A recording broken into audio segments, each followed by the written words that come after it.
Ana baru saja menempati rumah baru, alhamdulillah, masya Allah. Baik. Ana ingin menanyakan, di rumah itu atau di depan rumah tersebut kira-kira 1 meter ada sebuah kuburan milik tetangga dan tepat di ke arah kiblat dari rumah. Apa hukum menjalankan ibadah di rumah tersebut? Mohon penjelasannya Ustaz. Kalau kuburan itu di dalam rumah, nggak boleh. Nabi SAW melarang untuk menjadikan kuburan sebagai masjid, sebagai tempat ibadah maksudnya, nggak boleh. Tapi kalau di luar rumah, di tempatnya tetangga di luar sana lain, bukan di tempat kita. Kalau dalam pagar kita minta pindahin, kuburan harus, jenazah harus dimasukkan ke kuburan muslimin. Itu sunnah Nabi SAW. Nabi SAW tidak pernah menyuruh para sahabat membolehkan mereka kubur di rumah masing-masing. Kalau nabi-nabi beda, karena kata Nabi SAW semua nabi-nabi dikubur di tempat mereka wafat. Memang hukum syariatnya begitu, makanya Nabi SAW dikubur di kamarnya Aisyah, gitu kan. Kalau masalah Abu Bakar sama Umar ini memang permintaan khusus yang diminta oleh Abu Bakar tentunya, ya. Maka dikubur dari situ. Begitu juga Umar meminta izin dengan Aisyah pada saat itu sebagai pemilik rumah. Maka karena ada kuburan Nabi SAW diminta pada saat itu, dan tidak ada sahabat yang memungkirinya masalah itu. Kita cukupkan dengan masalah apa yang sahabat sepakati ijma'nya. Tapi umumnya para sahabat dikubur di kuburan, di Baqi, dan tidak ada mereka yang kubur di rumahnya. Sampai sekarang Madinah itu dulu rumahnya para sahabat semua kan, tidak ada yang punya kuburan dalam rumah, gitu. Makanya semestinya jangan dilakukan dulu. Saya ingin menanyakan tentang seseorang yang masih percaya akan hari buruk dan hari baik. Apakah perbuatan tersebut termasuk perbuatan syirik kepada Allah Subhanahu Wa Taala? Bukan syirik, tapi dosa besar. Karena kata Nabi SAW, Allah berfirman dalam hadis Bukhari, la tasubbud dahr, kata Allah, fa inni dahr. Jangan kalian caci maki waktu, karena aku pencipta waktu itu. Jadi nggak ada hari sial, nggak ada hari buruk, yang ada hari baik dan ada hari lebih baik. Hari lebih baik Jumat, gitu kan? Hari yang lainnya baik semua. Emang sudah begitu hukumnya. Jadi nggak ada yang dianggap hari sial itu tidak benar. Tolong jelaskan makna hadis Allah menjamin 9 dari 10 rezeki dengan berdagang. Karena hadis ini sering dijadikan salah satu bahan motivasi untuk berwirausaha. Benar, dihasankan oleh para ulama masalah itu. Hadisnya jelas, masyhur masalah. Bahwasanya Allah SWT membuka 9 pintu rezeki, gitu kan? Atau 9 dari 10 pintu rezeki di perdagangan. Dan itu umum. Nabi SAW memotivasi para sahabat berdagang. Bahkan kita sudah tahu ada hukum jual beli dalam Islam, bab khusus, banyak hadisnya. Di buku kita ini nanti kita pelajari bab-bab akhir itu, nanti ada bab jual beli macam-macam, hukum khiyar, hukum produk yang halal, sistemnya segala macam. Ini akan masuk nanti, ada bab khusus panjang lebar masalah jual beli, dan kita tahu dalam buku-buku fikih masalah itu. Jadi memang itu dianjurkan. Seseorang kalau berdagang dan dia niatkan karena Nabi SAW memotivasi masalah itu dalam hadis ini misalnya. Kemudian ada hadis lainnya yang berbunyi, pedagang yang jujur mereka akan bersama dengan para nabi-nabi. Kedudukannya nanti di surga bersama dengan para nabi-nabi. Pedagang yang jujur, asal dia jujur, apa adanya dia berdagang, gitu kan? Itu mulia, ibadah kalau diniatkan memang karena perintah agama. Ini pertanyaannya tidak masuk di sini. Menanyakan bagaimana Ustadz membuka pertama restoran Ajwad. Apakah membina relasi terlebih dahulu? Saya jalankan lillahi ta'ala, buka, jalan, gitu kan? Itu ceritanya panjang kalau mau diceritain. Keluarga saya terkena dampak riba dan baru tahu hukum riba belum lama ini, yaitu uang pensiunnya terpaksa dipotong oleh hutang riba di bank sampai 2019. Saya sudah berusaha cari jalan keluar, tapi angka yang harus dilunasi sebesar 190 juta. Belum dendanya. Apakah jika menunggu waktu hutang selesai di tahun 2019 dibolehkan? Kalau tidak ada kemampuan dan sudah taubat, tidak membuka lagi pintu riba baru, maka insya Allah masuk dalam Al-Baqarah 275. Setiap masalah riba antum baca di Al-Baqarah 275. Nanti akan punya jawaban di situ. Asal dia sudah taubat nasuha, punya KPR, sudah terlanjur berjalan 5 tahun, 10 tahun, dia taubat baru tahu riba. Maka sekarang dia kalau bisa lunasi alhamdulillah, kalau tidak bisa maka dia tutup pintu riba baru, tidak ada lagi, tapi dilunasi semampunya walaupun ada bunganya, tapi dia sudah taubat, insya Allah ini sudah masuk orang yang tidak kena riba lagi. Saya seorang akuntan di perusahaan jasa akuntan, seluruh perusahaan termasuk ban konvensional di dalamnya. Sebelum laporan keuangan perusahaan-perusahaan diterbitkan di Bursa Efek, laporan keuangannya harus diperiksa oleh perusahaan saya bekerja. Kebetulan saya ditempatkan di divisi yang memeriksa laporan keuangan bank konvensional dan saya tidak bisa memilih untuk pindah ke divisi lain. Apakah saya termasuk terlibat dalam riba dan apakah itu termasuk subhat? Kalau syubhat pasti, kalau syubhat, jadi kan.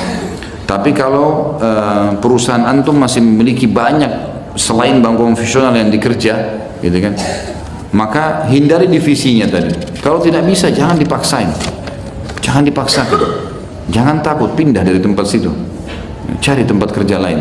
Jadi teman-teman sudah pernah saya bahasakan, kalau antum bertanya kepada seorang dai tentang masalah hukum, saya bekerja di sebuah tempat, antum harus keluar dulu dari tempat itu, cari jalan. Nanti kalau dikasih solusi keluar, jangan tinggal di situ, karena semua dai itu lagi pegang selang air.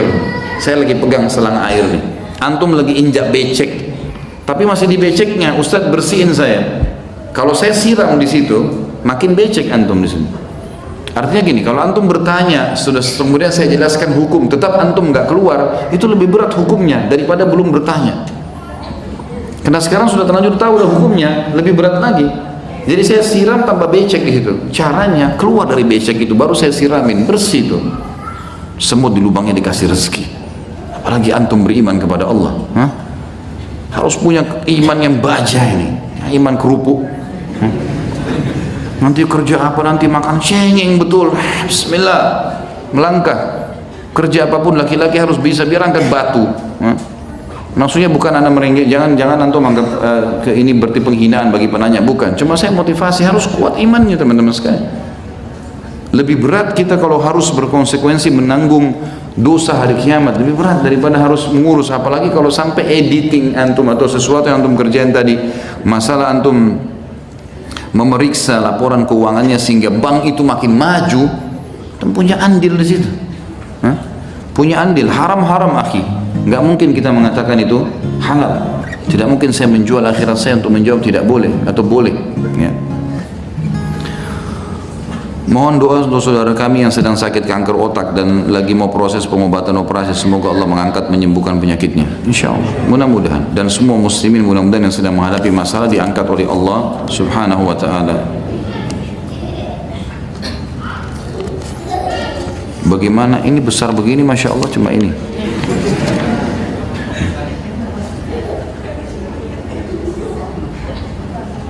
Ini khurafat ini. Yang mau dibaca yang mana? Yang di dalam atau yang di luar? Yang di luar ini bagaimana menurut Ustaz, menurut Islam tentang aura? Dah ada aura-aura. Kebohongan semua itu, dusta. Titik aura lah, dibuka auranya lah. Ini semua cara syaitan. Cara syaitan untuk mentransfer, memasukkan diri itu. Istilah aura itu istilah yang dimodernkan sedikit. Sama dulu dengan orang memasukkan jin. Titik auranya ditekan, ditiup mantra, masuk syaitannya di situ. Coba kalau orang yang pernah dibuka titik auranya, coba ruqyah, pasti kesurupan tuh. Itu semua syaitan, jangan akhi dan ukhti. Dan akhwat yang masuk di salon-salon jauhi, kecuali salon muslimah. Jangan sampai ada titik aura, jangan sampai terlihat auratnya secara keseluruhan. Semua haram dalam agama, tidak boleh.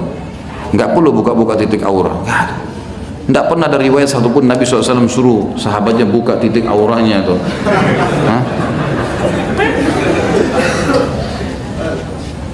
Apakah kewajiban untuk taat pada seorang ibu yang tidak pernah sholat, suka caci maki anak, fitnah, suka marah yang keluar batas seperti dalam pengaruh jin sehingga dalam kesehariannya terbawa dalam tutur kata dan perilaku? Apakah masih wajib taat? Tentu saja wajib taat. Dalam keadaan kafir pun wajib taat, tetapi taat pada hal-hal yang bukan berbau maksiat. Kan yang penting titahnya. Kalau titahnya dititahkan sesuatu yang haram, jangan diikuti. Caci makinya sabar, antum sabar dalam menghadapi, gitu kan. Tetap Allah mengatakan wa qul lahuma qawlan karima. Ucapkan pada mereka berdua kalimat yang karimah, yang santun. Kalau bertawassul dengan orang soleh atau orang alim tapi ada tarifnya walaupun seikhlasnya, hukumnya bagaimana Ustaz? Dari mana orang soleh taruh tarifnya? Dah benar ini, mustahil, ada salah, khata, salah besar. Ya. Ini nggak boleh. Tidak perlu, akhi. Makanya saya bilang antum yang berusaha sendiri. Ini orang alim dari mana nih? Dia taruh tarif ya. Saya berdoa 15 menit sekian juta gitu. La ilaha illallah. Apakah ada hadis yang sahih jika kita membaca surah As-Sajdah harus sujud? Dan apakah ada surah lain selain As-Sajdah? Tentu saja. Sunnah Nabi SAW. Nabi SAW sering membaca di hari subuh hari Jumat, dan beliau sujud, gitu kan? Dan ada bab khusus namanya sujud tilawah. Banyak hadis yang menjelaskan kalau membaca ayat-ayat sujud tilawah maka Nabi SAW sujud. Nah, itu sudah masyhur dalam riwayat-riwayat yang sahih. Kalau tidak salah ada buku terbitan pustaka Ibnu Umar itu judulnya 3 sujud. Di antaranya sujud syukur, sujud tilawah, sujud sahwi. Itu dirincikan semua tentang tata caranya, dalil-dalilnya. Itu antum beli, mungkin 10.000 rupiah lah harganya. Tiga sujud judulnya kalau tidak salah. Apakah ada hadis tentang wajibnya kita menghadiri undangan? Bagaimana jika kita diundang ke pesta pernikahan yang tidak syar'i? Bolehkah kita hadir? Banyak hadis. Di antaranya hadis Bukhari Muslim. Hak Muslim terhadap Muslim adalah salah satunya menghadiri undangannya. Dan ada bahasan kita nanti di sini di bab adab itu. Ada adab ukhuwah dalam Islam. Adab persaudaraan nanti akan ada. Termasuk kita menjawab undangannya. Tapi selama undangan tidak bawa maksiat. Tidak boleh antum hadir kalau berbau maksiat. Kalau misalnya akad nikah, umumnya kalau ikhwah saya sarankan hadir di akad nikahnya. Kalau sudah pesta resepsi biasa di gedung, memang umumnya begitu ya. Kalau tidak syar'i jangan hadir. Karena tidak boleh ada maksiat, tidak boleh menghadiri maksiat. Tidak ada dalil masalah bolehnya menghadiri seperti itu. Apa hukum berwisata ke candi? Bagaimana? Untuk apa? Kenapa antum ke candi? Hah? Peninggalan? Mau pengen lihat? Buka YouTube tinggal lihat. Jauh-jauh ke sana untuk apa? Hah? Buang-buang waktu, buang umur untuk apa? Hah? Baca Quran ya akhi. Datang ke pesantren. Hah? Kunjungi rumah anak yatim. Cari yang bermanfaat. Ini sama dengan biasa saya jelaskan, ada hal-hal yang sia-sia orang muslim buat. Pelihara hewan, pelihara kucing. Ya akhi, pelihara anak yatim. Hah? Dapat pahala. Kucing bayar 3 juta per bulan. Biarin hidup hambanya Allah itu di jalan. Hah? Yang bermanfaat, yang ada pahalanya. Ada pahala memang, tapi tidak seperti kalau anak yatim. Kata Nabi SAW, saya dan sponsor anak yatim seperti ini di surga. Kayak mau disamakan dengan pelihara kucing? Hah? Contoh saja, seperti itu. Pergi candi untuk apa? Candi Borobudur didatangi. Sudah antum tahu, sudah belajar dulu waktu SD kan? Lihat di buku, cukup. Untuk apa datangin? Candi ini baca sejarahnya, baca sejarah Rasulullah SAW, baca tentang Abu Bakar, Umar, peperangan muslimin, itu yang kita baca. Tanda-tanda hari kiamat yang ke depan kita bagaimana, itu selamatkan diri. Nah, ada fungsinya itu. Sampai ada yang pernah tanya Ustadz, katanya dari zaman Sulaiman AS, apa urusannya antum? Mau di zaman Sulaiman AS atau tidak? Kita disuruh imani Sulaiman AS, bukan mencari sejarahnya atau mencari sesuatu, tidak perlu. Kita imani apa yang dalam Al-Quran ada, lalu kita imani keberadaannya. Kita sudah bukan hidup di zaman Sulaiman AS, kita hidup di zaman Nabi Muhammad SAW. Apakah boleh berkurban dengan kambing betina? Boleh, nggak masalah. Boleh betina, boleh jantan, yang penting umurnya. Kalau kambing 1 tahun, kalau domba 6 bulan, asal tidak cacat. Boleh jantan, boleh betina. Ini yang mengatakan harus jantan ini mungkin pedagang kambing kalau supaya ada harganya. Lebih mahal kambingnya nanti. Jangan tersinggung lagi. Dipelintir lagi kata-kata saya. Ahli pelintir semua. Di sekolah Cina tiap ada waktu untuk menyanyi lagu kebangsaan. Maksudnya apa? Di sekolah anak tiap pagi ada waktu untuk menyanyi lagu kebangsaan. Apa yang harus anak lakukan? Soalnya jika anak tidak lakukan, anak ditegur guru. Tak usah ikut. Saran saya nggak usah ikut. Masa dia mulut kita semua? Saran saya, Allahu a'lam ya. Tentu ini bukan berarti kita melarang kita, tapi saya membahas. Kalau saran saya kan ditanya. Kalau saya nggak usah ikut lah. Gitu. Mungkin kalau dia lagi nyanyi, itu ulangin surah Al-Falaq atau An-Nas.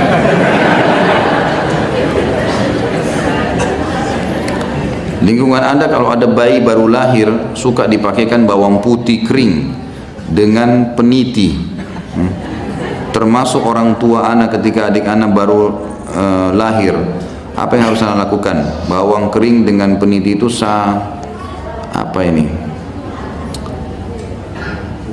sering diikuti dengan kepercayaan, tapi ada kepercayaan tidak boleh, tidak ada hubungannya bawang putih sama bayi lahir apa segala. Bawang putih goreng, masak, ada hubungannya, macam-macam saja. Semoga Allah kasih hidayah. Jadi tidak boleh, akhi. Berikan nasihat ke orang tua antum, sampaikan baik-baik. Ini kita muslim, punya agama. Ini ada panduannya enggak? Gitu. Ada sesuatu enggak yang bisa kita lakukan? Oh, ini keyakinan orang tua, tapi apa hubungannya bawang putih dikasih peniti dengan bayi ini? Apa hubungannya? Bisa menyelamatkan dari syaitan, baik. Ada kan ini, lihatkan buku tentang ruqyah. Ini ada cara, ini doanya yang diajarkan. Kita sampaikan apa adanya. Jangan diikuti, jangan diturun-temurun itu. Ini tulisannya sama semua ini, satu orang rupanya.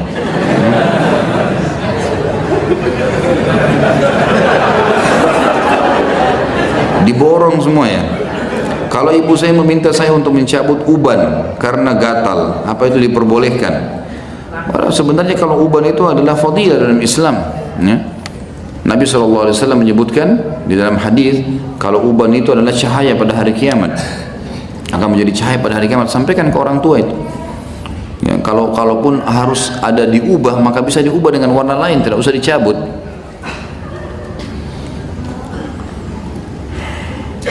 Baik, ini mirip semuanya. Kita pindah ke yang lain. Bagaimana menghadapi orang yang tidak mudah faham karena dibilangi diam, tapi dia malah mudeng, lama-lama kesel. Tinggalkan. Selesai. Gitu.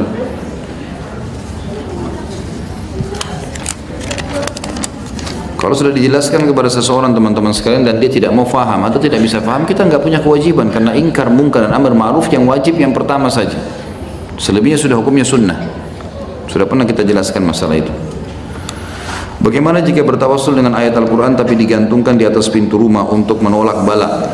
Ada hubungannya. Biar antum pasang ayat kursi 1000 kali 1000 meter, tidak bisa mengusir syaitan. Kalau dibaca. Kalau seseorang menempel ayat Al-Quran dengan niat memang ini adalah rumah Islam, bukan menganggap itu bisa mengusir syaitan, itu boleh-boleh saja, masih ada ulama membolehkan. Tapi kalau dia anggap ini bisa mengusir syaitan, itu tidak benar. Gitu kan? Al-Quran fisiknya juga tidak bisa mengusir syaitan. Buktinya orang kalau mengaji bisa ngantuk kan? Nah, benar nggak? Nah, ya. Jangan lagi dipelintir ini. Saya sering cemberut kalau di depan keluarga saya, tapi kalau depan teman saya ceria. Bagaimana caranya agar saya tidak cemberut lagi di depan keluarga? Karena saya takut memutus silaturahim. Jawab diri sendiri. Kenapa tanya saya bagaimana caranya supaya tidak cemberut? Hah? Ini kenapa ini? Bagaimana caranya, ya berubahlah.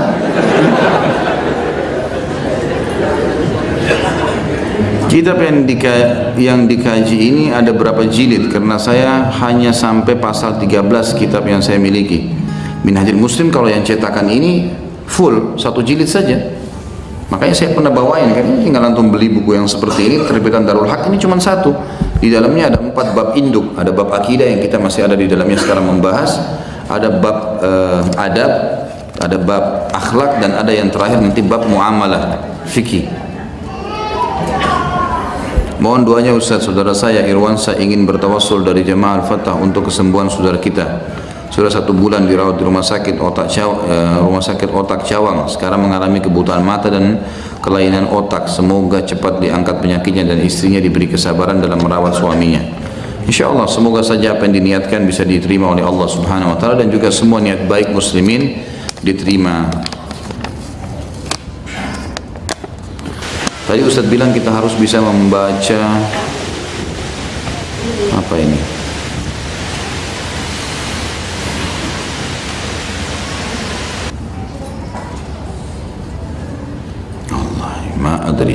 Saya nggak ngerti apa yang ditulis.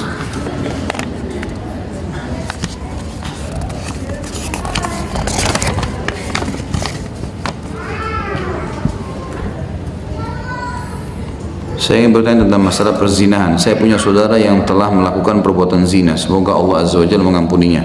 Katakan P pria dan W wanita, keduanya ini berzina.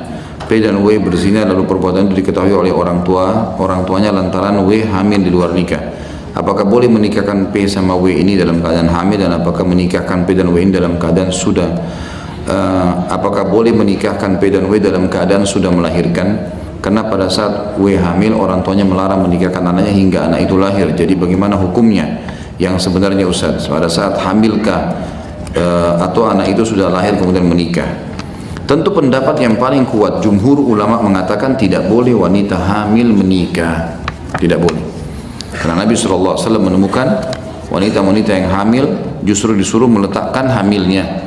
Dan beliau bersabda, janganlah seseorang menimpahkan spermanya pada sperma saudaranya. Baik, dia pemilik sperma kok Ustaz? Iya, sperma yang dilakukan dalam perzinahan statusnya tetap dianggap sperma asing.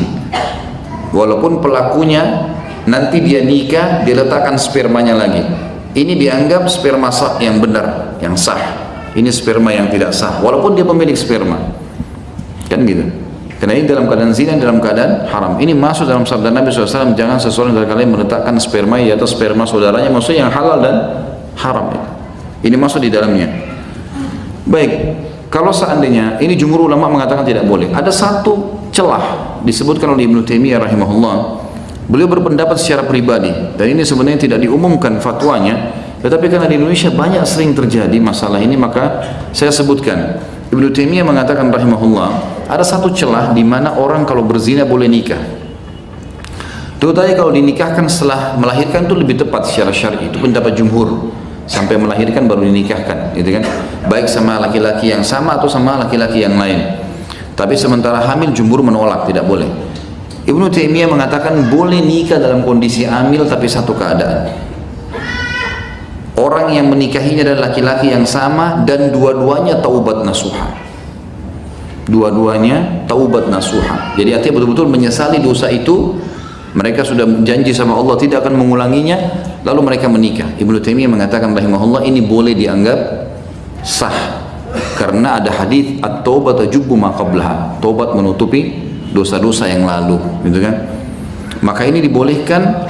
Orang ini karena sudah taubat menikah. Tapi kalau ada orang misalnya dia hamil di luar nikah, kemudian dinikahkan oleh kerabatnya atau orang tuanya, dan dia tidak pernah merasa zina itu adalah kesalahan, maka ini tetap tidak dianggap sah pernikahannya.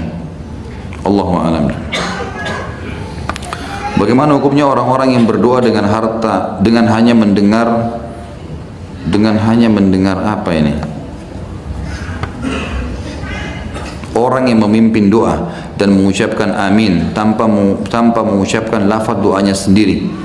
Boleh saja tentu. Nabi SAW sering kadang-kadang dalam peperangan, dalam keadaan tertentu berdoa kepada Allah SWT di khutbah kedua Jumat. Itu semua adalah doa, dan kita dianjurkan untuk mengaminkannya. Amin artinya semoga Allah terima, gitu kan? Itu boleh-boleh saja. Allahu a'lam. Bagaimana hukumnya mendoakan orang yang meninggal atau tertimpa musibah dengan membacakan surah Al-Fatihah? Ini khilaf di antara ulama, apakah membaca Al-Quran itu akan sampai kepada orang mati? Itu khilaf di antara ulama, banyak ada yang mengatakan boleh, ada yang mengatakan tidak boleh, gitu kan? Tapi saya pribadi cenderung dengan pendapat yang mengatakan tidak ada, karena belum ada hadis Nabi SAW secara khusus yang mengatakan misal Al-Fatihah untuk Hamzah, Al-Fatihah untuk Ja'far, ini semua adalah paman dan sepupunya. Tidak pernah ada riwayat masalah itu. Padahal sebenarnya bisa saja Nabi SAW sebutkan, kan? Tapi ada ulama umumnya mengatakan bahwasanya semua amal saleh bisa sampai kepada orang mati. Allahu a'lam ya. Kalau saya ditanya pribadi, saya lebih berhati-hati. Saya pribadi tentunya ya, yang sifatnya memang juga pendapat jumhur ya, pendapat ulama ya. Bukan berarti saya pribadi ini berarti saya sendiri. Enggak, saya berujuk juga dengan pendapat. Kalau antum ketik di Google tentang masalah sampainya bacaan Quran untuk orang mati, kita antum dapat banyak perselisihan pendapat ulama, kan? Nah, pendapat itu ada dua, ada yang membolehkan, tidak membolehkan. Yang tidak membolehkan saya cenderung dengan pendapat itu. Karena memang dalil-dalil tidak ada yang sharih, yang jelas mengatakan bacalah Al-Fatihah untuk si fulan atau bacalah surah Yasin untuk si fulan, itu enggak ada.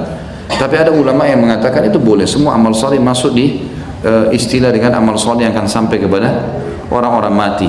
Allahu a'lam. Kalau saya pribadi sekali lagi mengikuti pendapat yang mengatakan tidak sampainya membaca Al-Quran untuk orang mati, kan? Tapi yang kita sudah jelas ada istighfar, berdoa untuk mereka, sedekah jariah, ilmu yang bermanfaat disebarkan, haji dan umrah yang sudah jelas-jelas ada dalilnya, ya. Teman-teman sekalian, kita berjaga-jaga berada di sebuah lingkungan yang pasti aman, lebih aman dibandingkan kita berada di sebuah lingkungan bisa benar bisa salah. Bisa ditangkap maksudnya? Kalau kita menjaga diri kita pada perbuatan amal soleh yang ada dalilnya jelas, gitu kan, maka kita berada di zona yang aman karena ada dalil, nggak ada keraguan, pasti diterima sama Allah, tinggal keikhlasan dan mengerjakan dengan benar. Tapi kalau kita di luar zona ini, bisa benar, bisa sunnah, bisa bid'ah, ragu kan gitu. Kita berada di zona yang tidak aman, teman-teman sekalian. Tidak aman, dan ini berbahaya buat kita. Sementara di zona aman ini sudah banyak sekali dalil, banyak amal yang bisa kita kerjakan. Seperti berbanyak istighfar untuk mayit, kita mendoakan mereka, berdoa sampai 1 jam, 2 jam, 3 jam doain orang tua kita, nggak masalah. Berdoa sebanyak-banyaknya karena memang doa anak soleh diterima. Istighfar untuk dia, bersedekah buat dia setiap hari, setiap saat, gitu kan. Kita haji dan umroh, sebarkan ilmu bermanfaat dari dia yang jelas di zona aman. Udah kirim sebanyak mungkin, gitu kan. Di zona yang tidak aman, yang belum jelas dalilnya, ini bisa benar bisa salah, karena tidak selamanya niat baik itu bisa diterima, kan harus seperti yang Allah inginkan. Allah kan sudah sempurnakan agamanya. Jangan lagi teman-teman yang sedang diingatkan masalah ini tersinggung. Enggak, ini yang suka buat yang dianggap bid'ah ini, fadhal, buat deh kalau mau, gitu. Karena kalau diingatkan tidak mau dengar, ya sudah, itu hak antum, silahkan saja. Jangan dianggap oh ini berarti dilarang, ya sudah. Tapi jangan juga larang kami mengatakan ini adalah salah, ya kan? Ini zona amannya ini loh, supaya masing-masing saling menghormati. Kalau memang tetap mau lakukan, ya silahkan. Seperti bahasa saya teman-teman sebagai penutup, setiap orang di muka bumi ini seperti belanja di supermarket, bisa pilih barang apa saja, tapi lewat kasir, ada tanggung jawabnya.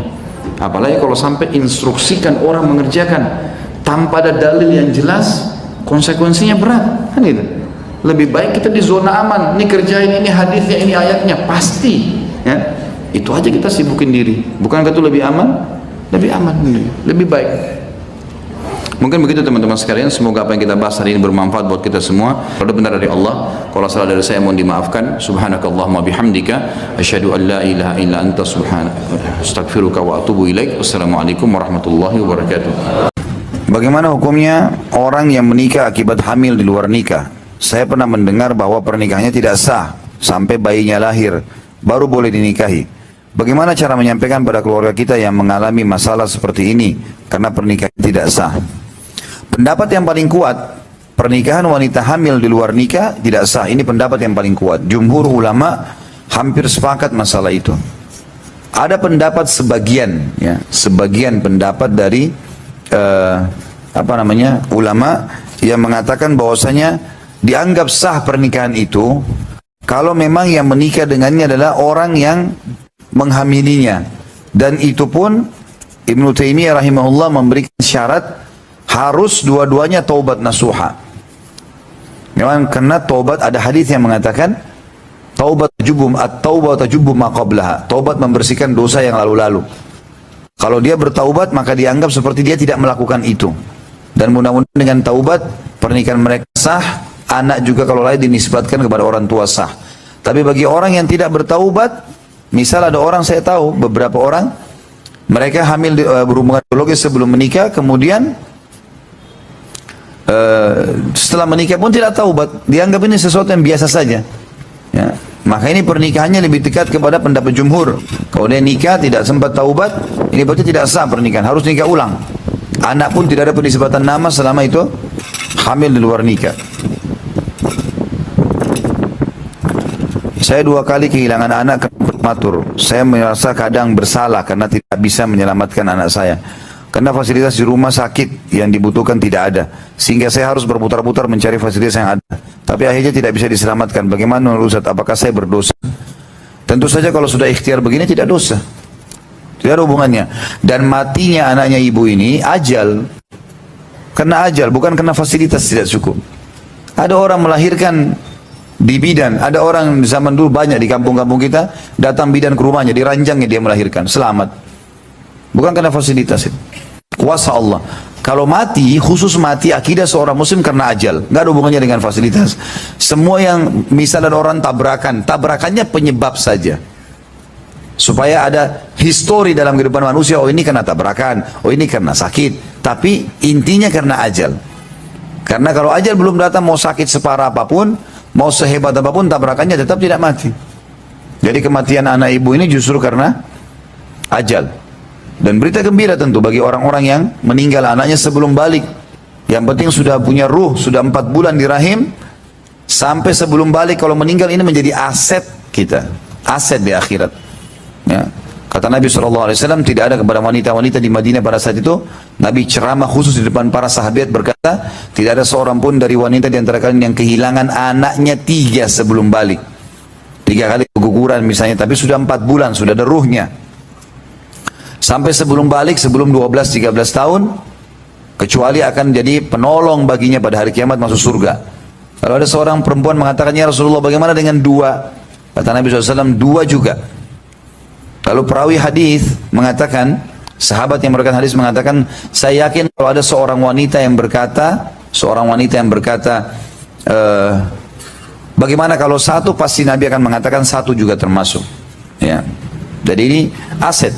Dalam hadis yang lain kata Nabi SAW, waktu keluar dari masjid kemudian ramas baju sahabatnya dengan sangat keras, sampai sahabat itu kaget. Lalu kata Nabi SAW bersabda, tidak ada seorang pun di antara kalian yang anaknya meninggal sebelum balik, kecuali akan memegang tubuhnya pada hari kiamat seperti saya pegang bajumu ini, sampai Allah memasukkan mereka semua ke dalam surga. Tentu kalau orang tuanya tidak membatalkan keislamannya ya, tidak ada kesyirikan, tidak ada kekufuran. Dosa-dosa lain mudah-mudahan Allah subhanahu wa ta'ala masih maafkan masalah itu.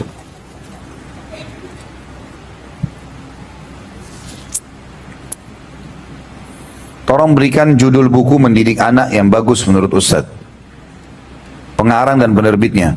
Yang saya tahu sekarang ada teman saya Ustadz Nizar Jabal, jazakallah khair, perisai Al-Quran.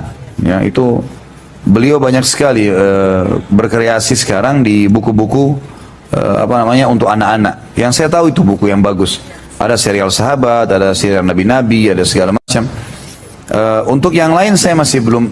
Kalau yang untuk kelas anak-anak, yang lain saya masih belum bisa referensikan karena saya juga harus menelusuri satu persatu diperiksa. Tapi insya Allah buku kalau penerbit itu saya sudah tahu. Ustadz, anak sudah lebih dari 20 tahun nikah belum punya anak. Subhanallah, ini fakta lapangan ini. Apa yang kita jelaskan tadi. 20 tahun menikah belum punya anak karena ada kekurangan di antara kami. Kami berdua, lalu kami mengangkat anak, kami berusaha didik dengan baik ajaran agama dan kami disekolahkan di sekolah yang memiliki manhaj sunnah yang benar. Apakah bila dia besar nanti kami dapat pahala seperti anak kandung kami? Tentu saja kalau anak kandung nggak mungkin sama. Anak kandung itu kan kewajiban. Kalau anak angkat, bapak ibu tidak wajib. Artinya di tengah jalan misal, bapak ibu bilang, sudah saya nggak mau lagi ngurus anak ini, mau dikembalikan ke orang tuanya, nggak dosa. Tapi kalau anak kandung dosa, nggak boleh. Bukan pilihan. Jadi tentu beda kalau anak kandung sama anak angkat gitu kan. Tapi saya sarankan ibu atau bapak ibu dan bapak ini, walaupun merasa ada kesalahan, ada kekurangan secara medis segala macam, saya sarankan ikuti ceramah saya di YouTube, judulnya Dahsyatnya Doa, dan ikutin cerita yang saya sampaikan tentang Nabi Zakaria sama istrinya yang 70 tahun menikah nggak punya anak. Ini bukan cuma 20 tahun, 70 tahun menikah. Gitu. Nabi Zakaria menikah 30 tahun, istrinya 20 tahun, istrinya mandul. 10 tahun pertama minta doa sama Allah, tidak putus asa, belum dikasih hamil. 10 tahun kedua, 10 tahun ketiga, sampai terakhir puncaknya di umur 100 tahun Nabi Zakaria, dan istrinya 90 tahun. Tapi tetap tidak putus asa berdoa kepada Allah, maka Allah buat istrinya hamil. Bukan mustahil, artinya masih ada harapan, walaupun secara medis belum tentu bisa gitu. Karena Allah SWT memiliki segala sesuatunya. Allah mampu mengerjakan apa saja. Jadi anak ini tetap akan menjadi aset amal jariah, tapi bukan seperti anak kandung. Dapat pahala ya dapat pahala. Apa yang dimaksud tergadekan dengan akikahnya? Sebab anak tidak diakikahkan orang tua. Anak waktu masih bayi, dan bolehkah mengakikahkan diri sendiri ketika sudah tua? Yang dimaksud dengan tergadekan artinya kewajiban, harus dilakukan akikah itu. Dan di sini khilaf para ulama tentang masalah bagaimana kalau sudah lewat hari ke-7. Karena wajibnya hari ke-7. Kalau lewat bagaimana? Maka pendapat pertama mengatakan dianggap gugur akikahnya. Pendapat kedua mengatakan tidak, dia harus akikah. Kapan orang tuanya mampu akikahkan? Tidak mampu, anaknya akikah sendiri. Nah, karena memang bahasa tergadaikan artinya itu keharusan. Ya, keharusan. Kecuali dia sudah meninggal, itu lain. Jadi, kan? Tapi kalau tidak meninggal itu berbeda. Ya. Bahkan ulama mengatakan dan lebih cenderung mengatakan kalau anak itu berhasil lahir sampai hari ke-7, hari ke-8 dia mati, tetap diakikah. Karena perintah hari ke-7 wajibnya. Tapi kalau meninggal sebelum hari ke-7 nggak ada kewajiban.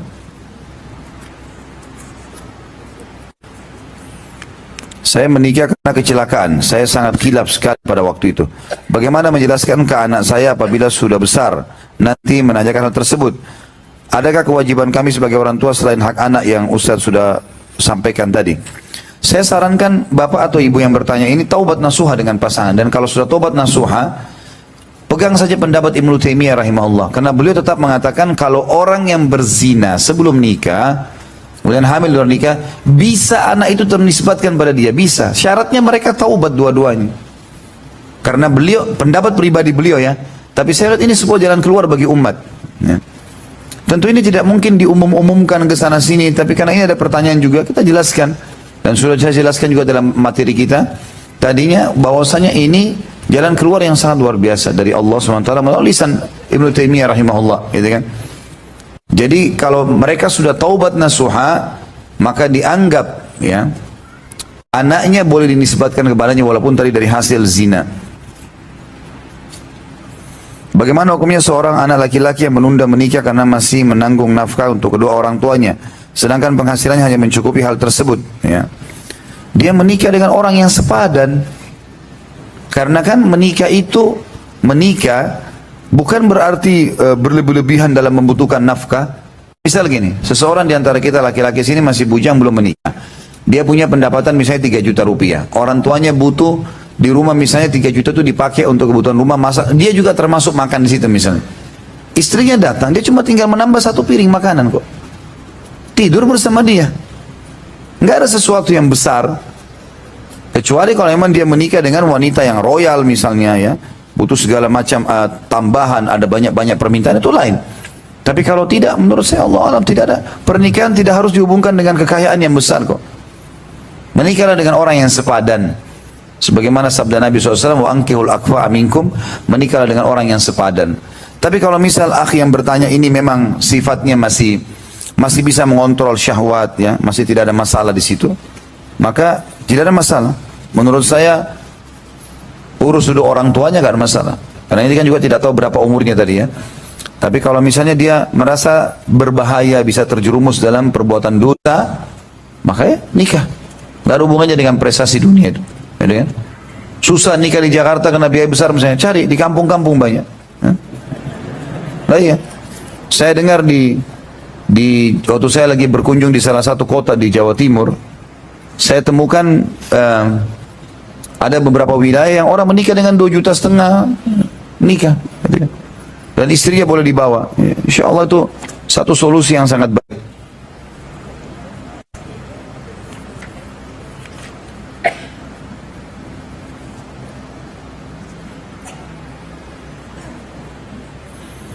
Apa hukumnya bila memberi nama pada anak sebelum anak tersebut lahir? Istri anak sedang hamil 7 bulan. Anak mau memberinya nama. Jika Ustaz berkenan menyarankan nama untuk anak-anak. Insya Allah anak-anak akan lahir di bulan Ramadan. Menurut hasil USG anak saya perempuan. Istri anak suka sekali mendengarkan ceramah Ustaz. Maka mohon Ustaz memberikan saran untuk nama anak. Kalau kita memilih nama boleh. Memilih nama. Gitu kan. Tidak ada masalah. Dan memang kalau sudah 7 bulan berarti sudah ada ruh. Ya. Ada ruh. Kalau ada ruh berarti sudah boleh diberikan nama, nggak ada masalah. Nggak ada masalah, karena itu sudah boleh diberikan nama si fulan, boleh saja nama. Dan nama, saya sudah bilang tadi, nama yang paling baik adalah nama yang ternisbatkan kepada hak Allah. Kalau perempuan ada amatullah, amatur rahman, ya. Kalau enggak, maka boleh saja menggunakan nama-nama yang ibu-ibu para nabi seperti Maryam, ya. Kemudian istri para nabi Khadijah, Aisyah, Hafsah, ya. Kemudian Sauda, ya, banyak, Zainab, Ruqayyah, Ummu Kalthum, Nusaibah, ya, banyak. Ada juga kalau tidak salah, saya lupa nama, ada satu wanita perawat pertama dalam Islam dari Sahbiyat, ya. Itu ada juga nama, saya subhanallah tidak terlintas sekarang, tapi ada nama-nama dan ada buku saya sarankan, buku itu judulnya Nama-nama yang Baik buat Anak. Mungkin bukunya setebal ini kurang lebih, mungkin sebesar ini maksud saya. Bukunya sebesar ini dan dia tipis, lebih tipis dari ini jauh. Mungkin harganya 10.000 rupiah gitu ya. Itu terbitan Pustaka Ibnu Umar, bisa dibeli. Ya.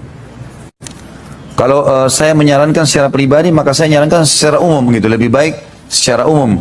Karena kalau saya sebutkan nama tertentu, mungkin belum tentu Bapak Ibu ini setuju nanti dengan nama itu. Maka lebih baik nama itu dilihat dari nama-nama yang makna-maknanya baik, sehingga memang bisa lebih cocok nantinya.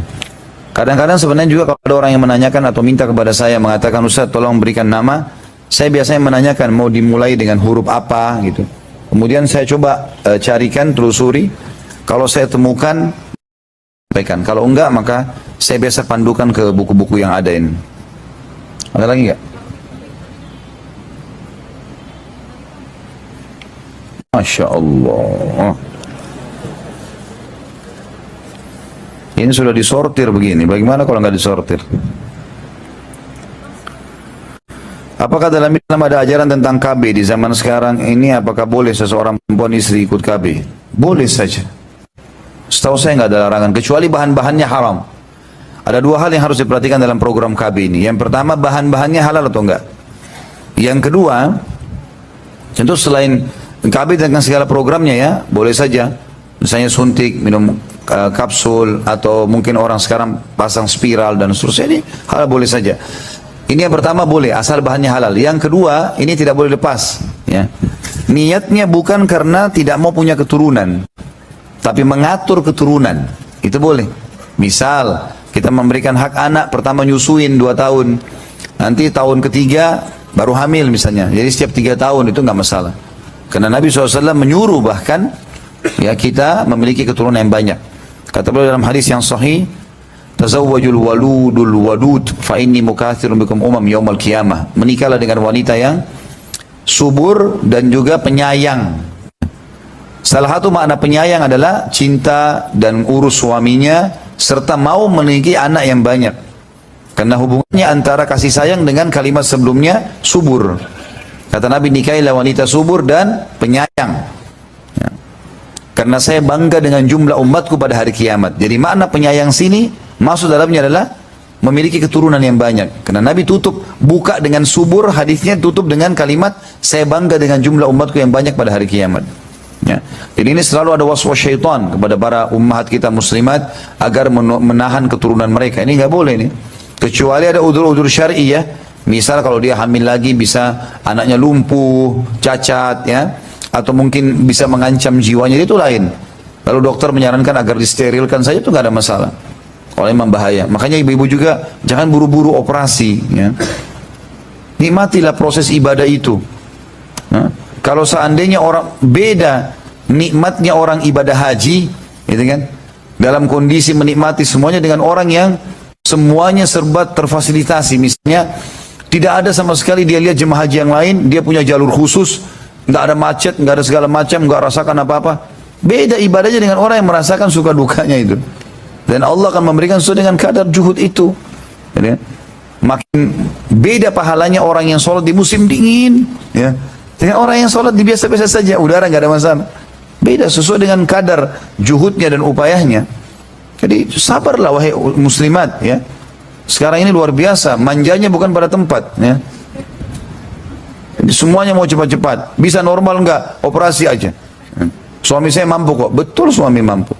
Tapi pahalanya sayang. Kita sudah tahu kalau operasi maksimal bisa punya 3 anak. Lebihnya sudah terancam resiko. Padahal itu aset-aset amal jariah kita. Amalan apa yang paling baik ketika istri hamil agar anak kami ada saja. Ya. Agar anak kami ganteng seperti Ustadz. Ya. Mohon doa dari Ustadz dan jamaah agar anak kami mudah dididik. Ini Allah yang kasih, bukan pilihan saya. Itu juga relatif, itu kan penilaian Bapak Ibu. Terima kasih lah sudah nilai saya. Minta anaknya seperti Nabi Muhammad SAW, minta seperti Abu Bakar, bukan seperti saya gitu. Tapi orang boleh minta kepada Allah, tapi yang paling utama minta kesolehan. Tapi boleh kita juga mengatakan, ya Allah sempurnakan fisiknya, boleh, nggak ada masalah. Itu hak kita untuk minta kepada Allah Subhanahu Wa Taala. Bagaimana pandangan Islam terhadap anak? Maaf, ini tadi masalah hamil ya. Kalau hamil, kalau saya pribadi, karena saya belum menemukan secara khusus ya, amalan apa yang khusus. Tapi ada buku terbitan pustaka Ibnu Umar, kalau tidak salah judulnya itu Doa dan Wirid atau Doa dan Zikir Ibu Hamil. Juga sama, mungkin 10 ribuan atau 15.000 rupiah. Bisa dibaca untuk melengkapkan, tapi kalau dari saya, biasanya saya sarankan istri saya untuk sementara hamil, tentu saya fokus untuk memberikan nafkah yang halal, dia menjaga kesehatan, ketenangan pikirannya, kemudian juga bagaimana dia sering mendengarkan Al-Quran, si janin itu. Ditempelkan di perutnya ayat-ayat Al-Quran. Dan saya pernah baca ada satu artikel, ada seseorang yang berhasil membuat anaknya hafal Quran di umur-umur yang sangat kecil, yang masih kecil, itu justru karena anak itu sudah biasa dikhatamkan Quran di perut ibunya. Di setiap saat itu didengarkan 2-3 jam per hari, dengarin dari surah Al-Baqarah sampai surah apa gitu. 3 jam itu lumayan ya, bisa mungkin 5 juz ya, bisa 10 juz bang. Jadi bisa diperdengarkan itu sambil ibu juga dengarin. Mudah-mudahan dengan biasanya dia mendengarkan Al-Quran itu malah jadi bagus buat dia. Itu surveinya. Nah, ini Allah alam itu yang saya sarankan. Bagaimana pandangan Islam terhadap anak autis, special need? Ya, apakah terkena syariat? Benar-benar autis tidak bisa apa-apa. Apakah Allah akan menjaga dia setelah orang tuanya meninggal? Karena dia pergi setelah meninggal. Kemana dia pergi setelah meninggal? Apakah benar anak spesial akan membawa syafaat untuk orang tuanya? Setahu saya dia masuk dalam kategori autis itu anak-anak yang ya, seperti anak yang kehilangan akal sebenarnya hukumnya. Jadi nggak ada beban syar'i. Kecuali dia setengah. Dalam kata kadang-kadang dia sadar, kadang-kadang dia tidak sadar. Pada saat dia sadar, dia kena hukum syariat. Pada saat dia tidak sadar, dia tidak kena hukum syariat. Nah kadang-kadang mereka kalau lagi tidak sadar, ya sudah tidak sadar apa yang dia lakukan. Semuanya kemana-mana, mungkin bisa marah-marah, mungkin bisa memecahin barang, mungkin bisa mukul orang, mungkin segala macam. Tapi kalau lagi dalam kondisi sadar, maka ini tetap wajib syar'i, dijelaskan, diterangkan gitu. Ya, ini cobaan dari Allah Subhanahu Wa Taala. Kalau kemana dia pergi itu kuasa Allah. Ibu dan bapak cuma ikhtiar saja. Tugas kita tidak usah ngurus yang sudah, kalau kita sudah meninggal. Bahkan kita tidak usah pikir nanti siapa yang urus jenazah kita. Begitu kita mati ada yang urus nanti. Gitu kan? Harta kita pun dibagi dengan warisan. Bukan lagi kita yang urus. Begitu juga dengan keadaan anak-anak. Tugas kita makanya selama hidup, jadikan mereka sebagai aset amal jariah. Nasihatin, luruskan, berikan yang terbaik. Ada seorang ustadz yang berbicara bahwa orang tua berhak untuk memaksa, tanda kutip, anak dalam hal kebaikan, misal masuk pesantren atau sekolah agama. Terkait hal ini banyak orang tua berkata anaknya tidak mau dan tidak mau memaksakan kalau anaknya tidak mau. Bagaimana memahami kondisi ini sementara kita ingin agar anak kita mendapat pendidikan agama yang benar? Anak-anak itu bukan ditawarkan, ibu-ibu sekalian dan bapak, diaturkan. Ini yang salah memang. Jangan dibuka dari kecil. Nak, kamu pakai baju apa? Enggak usah. Enggak perlu. Bapak ibu yang pilihkan. Gitu kan? Kalau dikasih pilihan seperti itu mau pakai baju apa? Nanti kalau dia punya tontonan, tentu dia mau pakai baju seperti yang dia tonton. Salah ya. Jangan sama sekali. Ya. Jadi kita mengaturkannya dari makannya, kalau bayangkan kalau anak kita kasih segala macam hal. Ya. Misal mau makan apa hari ini nak? Misal kita kasih begitu, maka besok dia tidak makan kecuali dia ditawarkan dulu. Karena jadi masalah, dia ngatur orang tuanya nanti. Terbuka pintu pembangkangan ini, durhaka. Ya, tidak usah. Anak-anak kita yang aturin semuanya. Dan kalau kita biasakan dari kecil kita yang aturin, nah ini makannya sudah siap, udah. Masa hari ini ya ini ya bu, iya ini hari ini nak makan ya, bersyukur sama Allah. Dari awal kita atur memang dia. Memang sudah begitu.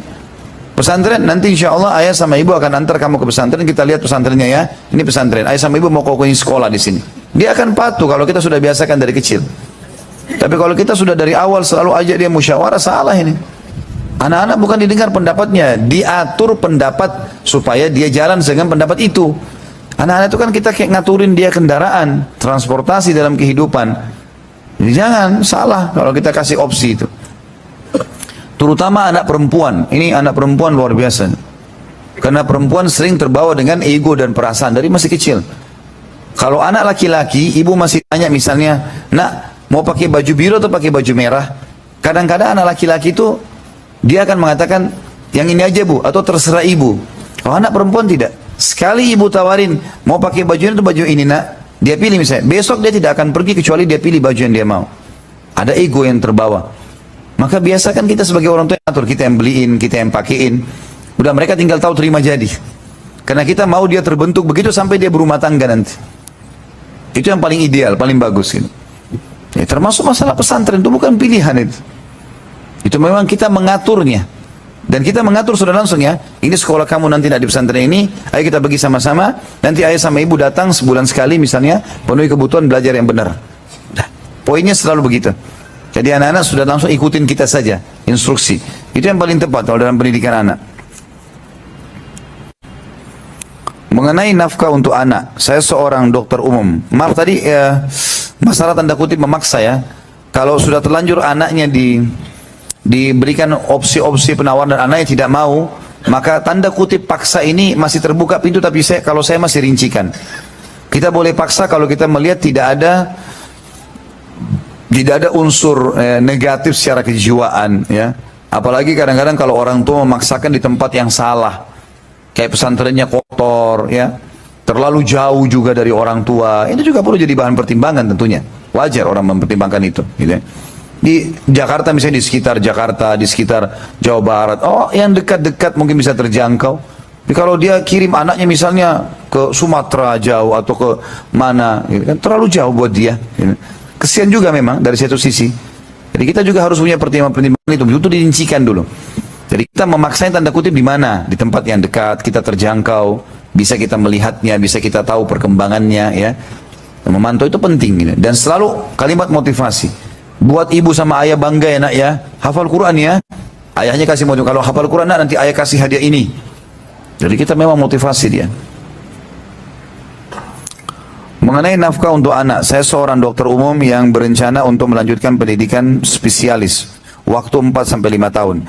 Selama pendidikan, peraturan universitas tidak diperbolehkan bekerja di luar yang menghasilkan uang. Bagaimana dalam kasus tersebut? Sementara sebagai laki-laki wajib untuk menafkahi. Apakah hanya cukup dengan pemberian orang tua tabungan dalam menafkahi? Ya harus bapak jadikan bahan pertimbangan. Jangan sampai biayai sekolah spesialis, kemudian selama 4-5 tahun itu berarti orang keluarga saya nggak biayai. Nggak boleh. Jangan masuk spesialis. Spesialis itu pilihan, sunnah, bukan kewajiban. Anak wajib. Dan bapak akan tanggung jawab hari kiamat, gitu kan? Kalau kita pada saat 4-5 tahun itu tidak bisa punya income, tapi kita sudah punya tadi misalnya ada tabungan, dan tabungan ini memang cukup untuk kita tiap bulan. Kan yang saya bilang, dalam rumah tangga teman-teman yang paling ideal adalah duduk sama istri, rincikan semua kebutuhan. Beli beras, beli gula, beli segala macam habis, supaya jangan salah. Kalau kita kasih ke istri bisa 10 juta, ternyata kebutuhan 11, dia mau ambil dari mana 1 jutanya? Kan nggak mungkin itu. Maka lebih baik kita rincikan semua, sudah terinci kita tambahkan, ini 1 juta tambahan, 2 juta tambahan buat kamu. Itu kan positif. Jadi pada saat pun bapak mau lanjutkan spesialis, sudah tahu pulang rumah tiap bulan 12 juta misalnya. Udah, 12 juta ini ada nggak selama 4-5 tahun saya bisa punya? Nah kalau punya alhamdulillah, kalau nggak punya jangan, tunda dulu. Jadi, jangan sampai kewajiban terbengkalai hanya karena masalah sunnah. Apakah baik secara syar'i apabila saya memberi nama anak Aisyah, Syifa, Ali Ar-Rahman? Masya Allah, panjang sekali. Aisyah saja. Saya mau minta Bapak Ibu coba datangkan kepada saya nama satu orang Nabi yang 2 komponennya. Ada? Hah? Ada Muhammad, Adam. Adam saja kan? Muhammad saja kan? Musa, Isa, Yusuf, satu nama. Kenapa kita namanya banyak? Hah? Satu saja. Ada orang nama hari itu bulan Rajab misalnya, Rajab. Tambah lagi rumah sakitnya Syifa, Rajab Syifa. Tambah di Ciputat, tambah Ciputat. La haula wala quwata illa billah. Untuk apa? Nggak ada gunanya. Yang butuh dikenang dari seseorang manusia adalah amal solehnya, kebaikannya, bukan namanya saja. Sudah cukup satu nama, satu nama. Nama istri Nabi Aisyah, Hafsah, ya, satu nama. Sauda, Zainab, satu nama. Tidak ada dua nama. Gitu. Baik, paspor butuh 3 nama Ustaz. Nama dia, nama ayahnya, nama kakeknya. Bukan nama dia semua 3-3. Gimana caranya? Saya di paspor gitu, nama saya Khalid, nama ayah saya Zaid, nama kakek saya Abdullah. Khalid, Zaid, Abdullah, selesai. Atau nama kita, nama ayah, nama suku. Kan apa? Begitu memang, gitu kan? Begitu caranya gitu. Maka ini yang paling tepat. Jadi saran saya nggak usah terlalu panjang begini. Insya Allah kalau pendidikannya baik, maka dia akan dapat yang kita inginkan. Oh, saya mau anak saya ini menyejukkan hati orang tua. Ya sudah, buat baik-baik, pendidikannya akan menyejukkan hati kok. Dan insya Allah kalau diniatkan Aisyah karena seperti Ummul Mukminin Aisyah akan jadi baik insya Allah. Karena dia adalah wanita yang mulia dalam Islam.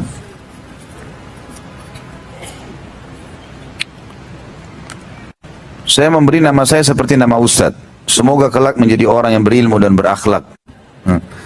Saya pernah mendengar kalau bayi dikhitan begitu besar bisa kembali sebelum dikhitan. Saran saya jangan seperti saya lah, ya. Seperti sahabat, tokoh-tokoh agama yang besar, gitu.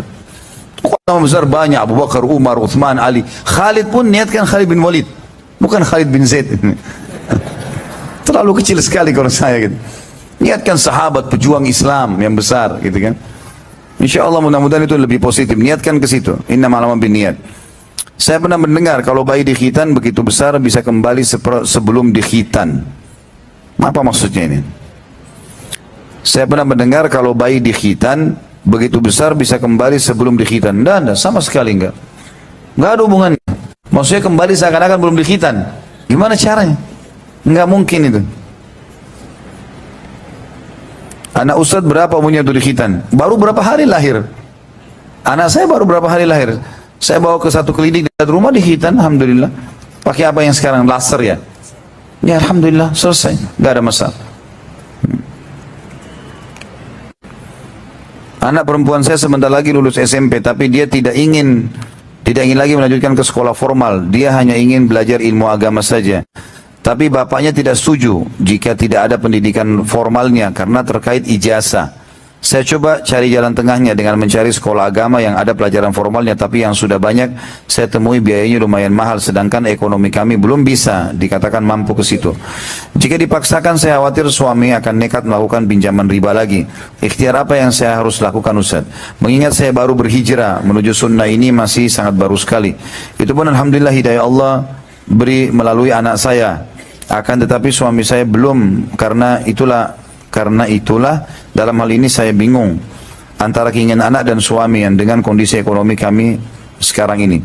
Saya hanya ibu rumah tangga dan tidak bekerja.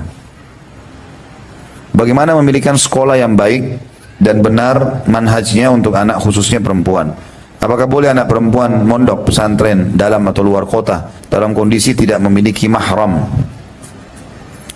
Tentu saja teman-teman sekalian, yang saya tahu pesantren itu ada pendidikan formalnya loh. Pertama, pesantren formal, itu dulu. Yang pertama, formal. Kalau ibu memahami seperti yang saya pahami ya. Jadi, pesantren pun formal. Formal artinya punya izin kan? Kan itu yang penting dulu. Kemudian yang kedua, kalau yang dimaksud adalah pendidikan umum, pesantren punya pendidikan umum. Saya tahu pesantren yang bagus semuanya itu ada pendidikan agama, pendidikan umum. Bahkan pesantren punya 2 ijazah. Selalu ada 2 ijazahnya. Banyak pesantren seperti itu. Termasuk dulu saya waktu saya masih di Makassar, sebelum saya keluar sekolah di Mesir waktu masih SMP, saya sempat masuk di satu pesantren di Makassar. Saya tahu betul kurikulum sekolah pesantren itu dulu 2. Kita belajar umum, belajar agama. Bahkan ijazahnya dijanjikan 2 memang. Memang 2. Yang umum dan yang agama gitu. Nggak tahu kalau sekarang digabungkan. Kalau sekarang mungkin kalaupun digabung pasti ada pendidikan agamanya, ada pendidikan umumnya. Jadi ini mungkin yang difahami oleh suaminya ibu adalah pesantren yang tradisional, yang mungkin memang tidak ada ijazah. Ada kan memang pesantren di Indonesia begitu ya. Dia cuma datang orang di pesantren duduk kayak zaman-zaman dulu orang duduk cuma dengerin pengajian. Ini biasanya memang membuat anak-anak banyak jenuh ini. Jadi Jadi carikan pesantren yang formal, resmi, dan memang pendidikan umum dan agama digabung. Dan saya tahu biasa dinamakan dengan pesantren modern. Ya. Nah itu insya Allah ada. Ya. Kalau yang di sekitar sini tentu saya tidak hafal nama-namanya semua, tapi saya yakin teman-teman sudah bisa ketik di Google pesantren sunnah atau apa saja itu, insya Allah akan keluar informasinya. Karena sekarang di medsos sudah banyak diangkat.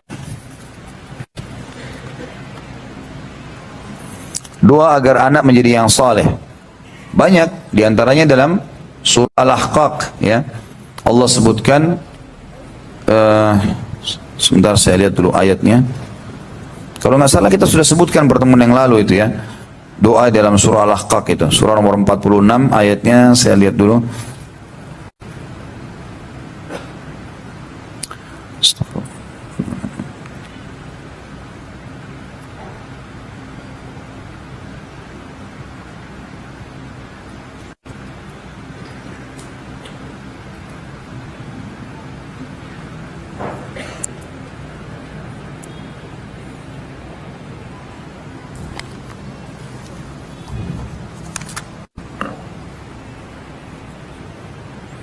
Ayat 15 Al-Ahqaq surah nomor 46 ayat 15.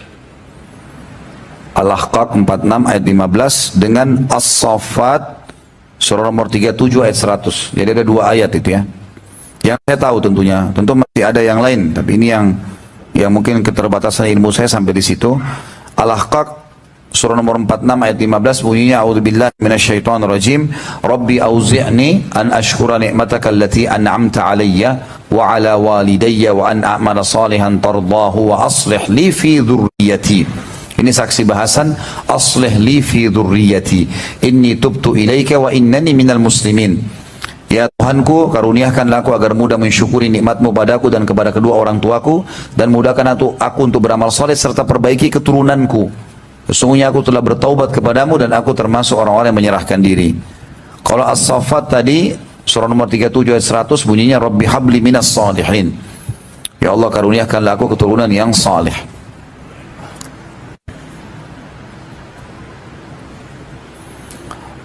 Melakukan tasyakuran saat anak dikhitan apakah dibolehkan?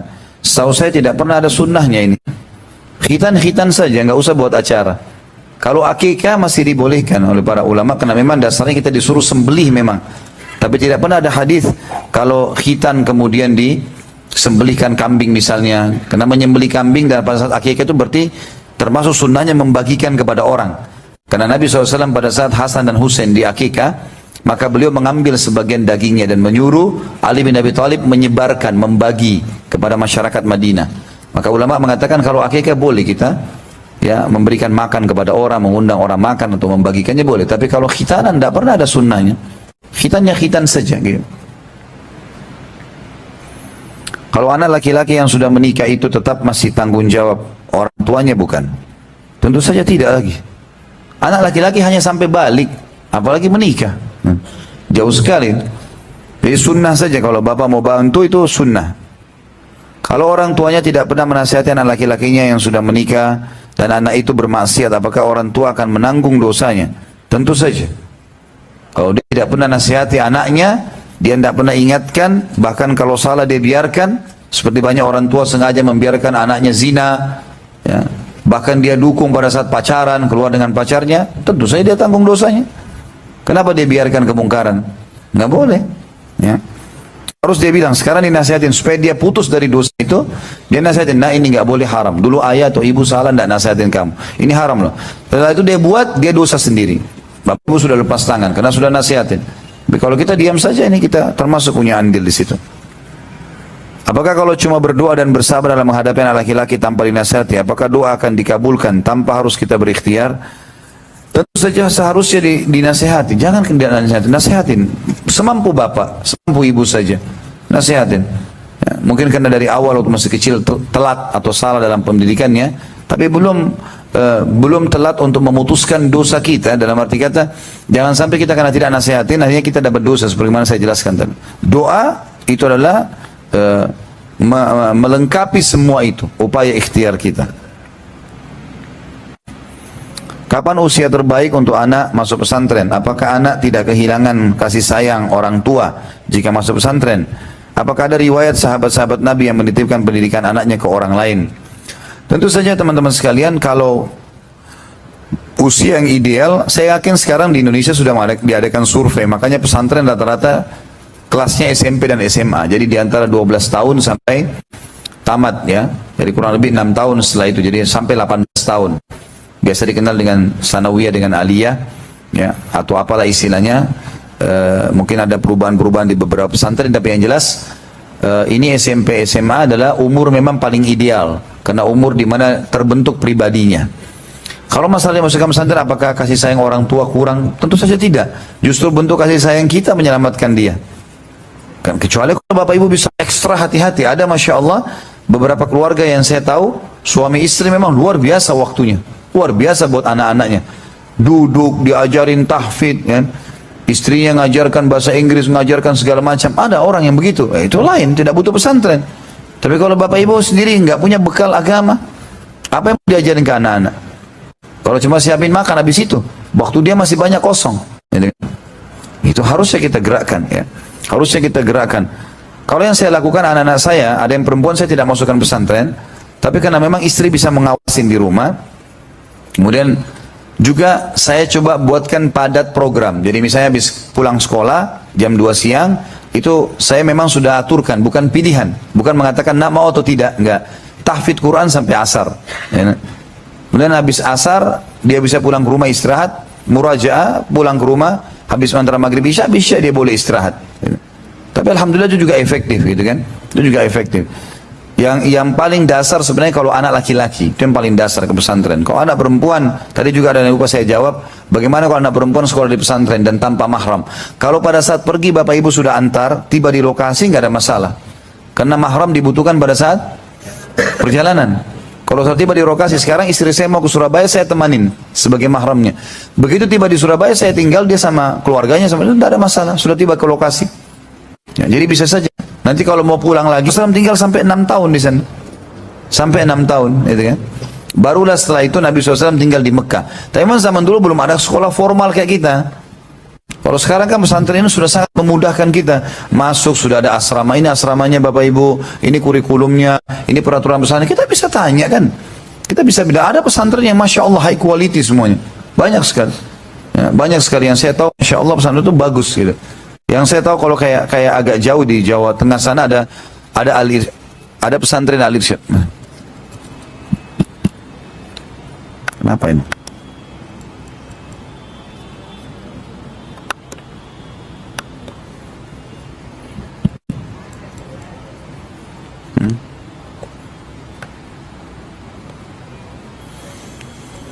Ini mati ya. Darah mic lain.